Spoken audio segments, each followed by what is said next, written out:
அது ஒரு 22 நாளில் பட்டம் முடிச்சிருக்காங்க. அதனால் ரொம்ப நல்லாவே இருக்குது. அதாவது நம்ம எதிர்பார்க்காம தான் சார் போனோம். ஆனால் உண்மையிலேயே வந்து எல்லாருமே யாரும் வந்து சொல்லி கொடுத்து நினச்ச மாதிரி இல்லை. ஏன்னா வந்து எல்லாருமே முதல்ல ஃபஸ்ட் டைம் எல்லாருக்கும் முதல்ல போகிறோம்.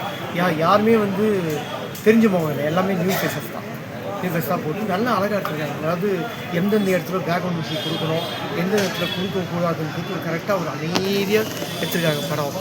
அதாவது என்னென்னா ஜாதிகள் வந்து இன்னும் நம்ம நிறையவே ஒழிஞ்சிச்சு. இப்போ சிட்டியில் இல்லை, வெளியூர்லலாம் ஜாதிகள் வந்து ஒழியலன்னு சொல்லி இந்த படத்தில் காட்டியிருக்காங்க. அது உண்மையானது தான்.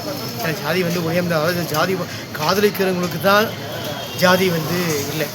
எந்த ஜாதி இருந்தாலும் பரவாயில்ல. பொண்ணு வந்து ஒருத்தர் மேலே வந்து மனசார பிடிச்சிச்சுன்னா அவளை தான் அவங்க நினச்சா என்னவெல்லாம் பண்ணலாம். ஆனால் வந்து பெற்றவங்களை சுற்றி வந்து ஜாதி ஒன்று இன்னும் இருக்குது. அதை வந்து இந்த படத்தில் ஆழமாக கொஞ்சம் நல்லா பதிவு பண்ணிக்காங்க.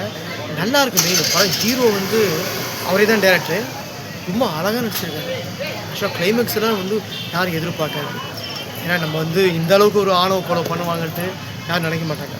ஏன்னா தான் பெற்ற பொண்ணே ஆணவ கொலை பண்ணுறது அது அவ்வளோ நல்லது இல்லை. ஏன்னா குழந்தையிலேருந்து வளர்த்துட்டு ஒரு கேவலம் ஜாதி, அந்த ஜாதிக்காக வந்து ஒரு பெற்ற பொண்ணை கொலை பண்ணுறது அது நல்லது இல்லை.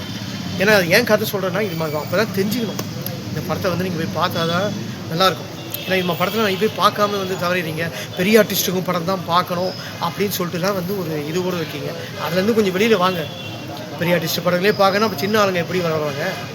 ரஜினிகாந்த் ஒரு காலத்தில் வந்து சின்ன ஆள் தானே, இன்றைக்கி சூப்பர் ஸ்டார். ஸோ அன்றைக்கி காலகட்டத்தில் வரும்போது அவர் வந்து ஒரு புதுமுகம், இன்றைக்கி வந்து ஒரு பயமுகமாக இன்னும் வந்து புதுசாகவே ஜொலிச்சிட்டீங்க. ஸோ அந்த மாதிரி இவங்கள மாதிரி ஆர்டிஸ்ட்டுக்கெல்லாம் நம்ம வாழ்வு கொடுத்தா தான் நல்லா வரும். ஏன்னா நல்லா இது இந்த படம் வந்து பாருங்கள்.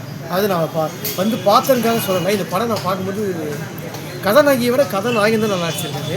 கதாநாயகி வந்து செகண்ட் ஹாஃப் நல்லா நடிச்சிருக்காங்க. ஃபர்ஸ்ட் ஹாஃப் வந்து கொஞ்சம் அந்த நல்லா நடிக்கல. கதாநாயகி வந்து செகண்ட் ஹாஃப் நல்லா பண்ணியிருக்காங்க. மெயின் இந்த படத்தில் அதுக்கப்புறம் கொஞ்சம் செகண்ட் ஹாஃப் தான் நம்ம நல்லா வந்துருக்கு சார். பாப்பா பொண்ணு பண்ணுறது அந்த இதெல்லாம் நம்ம பார்க்கும்போது நம்ம வந்து ஏற்கனவே ஒரு எமோஷன் வச்சுனாங்க.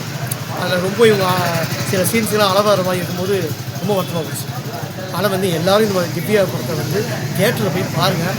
ரெண்டு பேருமே எப்படி நடிச்சிருக்காங்கன்னு தெரியும். ஒரு புதுமையான ஒரு காதல் கதை, காதலுக்காகவே வந்திருக்காங்கன்னு சொல்லலாம்.